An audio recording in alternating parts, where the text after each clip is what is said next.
ओम नमो भगवते वासुदेवाय। हर हर महादेव, जय भोलेनाथ। स्वागत है आप सभी का हमारे चैनल पर। आज के इस वीडियो में हम आपको सुनाएंगे सावन मास के महात्म के 17वें अध्याय की कथा। इसके अलावा भी हमारे चैनल पर सभी प्रकार की व्रत कथाएं, व्रत से जुड़ी जानकारियां एवं महात्म बताए जाते हैं, सुनाए जाते हैं। तो आपने अगर अभी तक चैनल को सब्सक्राइब नहीं किया है तो चैनल को सब्सक्राइब करके बेल आइकन पर क्लिक कर लीजिए। और अगर आज की कथा आपको अच्छी लगे तो एक लाइक तो अवश्य ही कर दीजिए, क्योंकि आपके लाइक से ही हमें ये पता चलता है कि आपको हमारा वीडियो पसंद आया है। तो चलिए अब सावन मास के महात्म की इस श्रृंखला में आज सुनते हैं 17वें अध्याय की कथा। भगवान श्री सदाशिव ने सनत कुमार जी से कहा, हे देवेश, अब मैं तुम्हें शुभ पवित्रारोपण के संबंध में बताता हूँ। पहली सप्तमी के दिन अधिवासन करके अष्टमी के दिन पवित्रारोपण करना चाहिए। जो जीव पवित्रा बनवाता है उसके पुण्य का फल कहता हूँ। हे विप्र, यह एक महान व्रत, दान तथा सब तीर्थ विसेचन का फल प्राप्त कर लेता है। इसमें कोई संशय नहीं है, क्योंकि सर्वज्ञता शिवा सब में निवास करती हैं। अतः ना तो आदि दुख, पीड़ा और व्याधि होती है, ना उसे शत्रु का भय होता है, और ना ही उसे ग्रह पीड़ा सताती है। नर तथा राजाओं के पुण्य की वृद्धि करने वाला इससे बढ़कर दूसरा कोई साधन नहीं है। हे सनत कुमार, मैं तुम्हारे प्रेम के कारण इस सौभाग्य उत्पादक साधन का प्रकाशन कर रहा हूँ। हे वत्स, सावन महीने की शुक्ल पक्ष की सप्तमी के दिन अधिवासन करके सब अर्चन का सामान संचित करें। देवी के प्रति उत्तम युक्ति द्वारा गंध, पुष्प, फल आदि सभी पूजन सामग्री लेकर अनेक तरह के नैवेद्य, वस्त्र, आभूषण आदि एकत्रित करें। फिर पवित्रा निर्माण करके पंचगव्य प्राशन करना चाहिए। चरु द्वारा दिग्बली और अधिवासन का रमणीय कपड़ों तथा पात्रों से पवित्रा का आच्छादन करना चाहिए। 100 बार देवी के मूल मंत्र से अभिमंत्रित करके संपूर्ण शोभा युक्त उस पवित्रा को देवी के सामने स्थापित करना चाहिए। देवी के लिए सुंदर मंडप बनाकर रात को जागरण करें।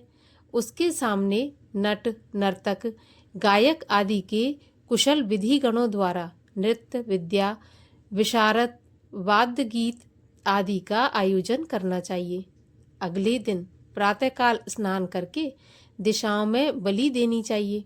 विधिवत देवी का अर्चन करने के बाद स्त्रियों तथा ब्राह्मणों को भोजन करवाना और दक्षिणा देना चाहिए। हे सनत कुमार, यथाशक्ति नियमों का पालन कर राजा को स्त्री, जुआ, शिकार और मांस का बड़ी दृढ़ता के साथ त्याग करना चाहिए।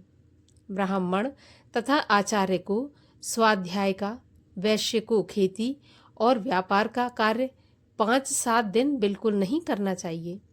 ऐसा न कर सके तो केवल 3 या 1 आधा दिन कारोबार बंद करके केवल देवी के ध्यान में अपने मन को लगाना चाहिए। जो ज्ञानी विधि पूर्वक पवित्रारोपण नहीं करता, हे वत्स, उसका पूरे वर्ष भर पूजन अर्चन निष्फल जाता है।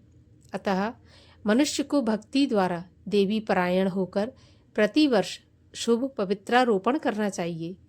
कर्क या सिंह का सूर्य हो जाने पर सावन मास की शुक्ल पक्ष की अष्टमी के दिन देवी के लिए पवित्रारोपण करना चाहिए।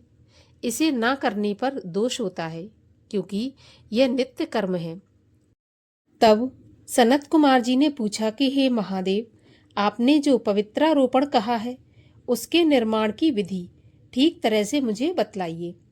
भगवान सदाशिव ने कहा, हे वत्स, रेशमी वस्त्र, कुश या कांस से निर्मित या ब्राह्मणी द्वारा रुई से सूत कताना चाहिए। सूत्रों को त्रिगुण करके पुनः त्रिगुण करने पर उनकी 360 संख्या होनी चाहिए। 360 सूतों को उत्तम, 270 को मध्यम और 180 सूतों को अधम कहा है। 100 ग्रंथि का उत्तम, 50 ग्रंथि का मध्यम तथा 16 ग्रंथि का पवित्रा कनिष्ठ होता है। 6, 3, 4, 2, 12, 24, 12, 8 ग्रंथि का पवित्रा होता है, वो कनिष्ठ होता है।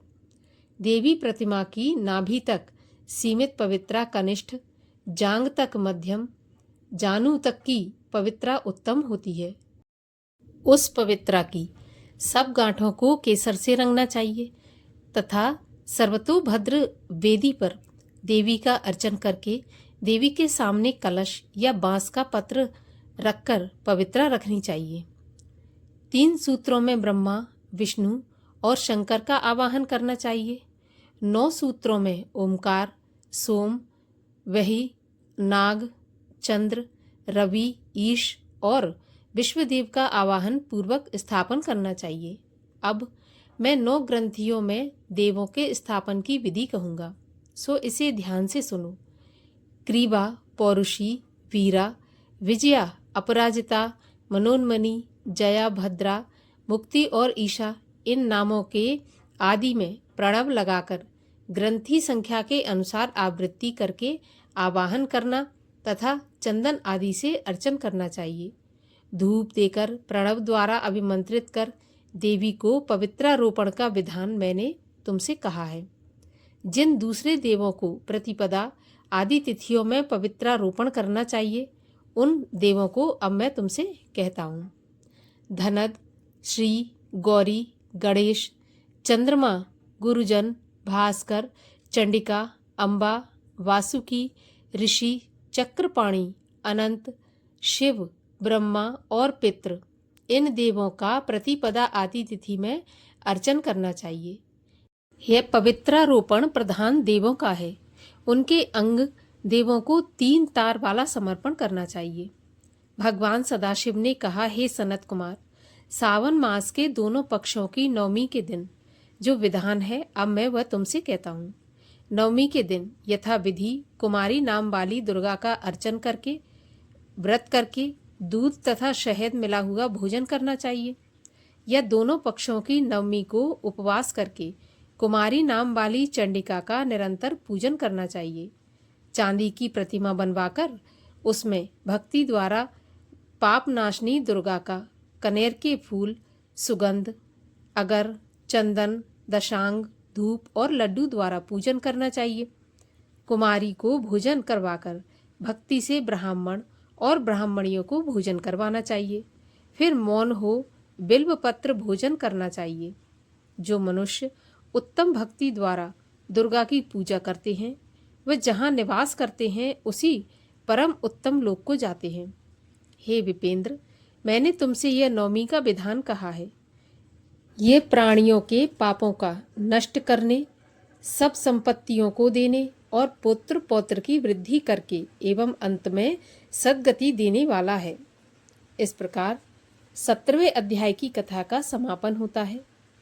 अगले अध्यायों की कथा सुनने के लिए चैनल को सब्सक्राइब करके बेल आइकन पर क्लिक अवश्य कर लीजिए और अगर ये कथा अच्छी लगी हो तो एक लाइक करके शेयर भी कर दीजिए।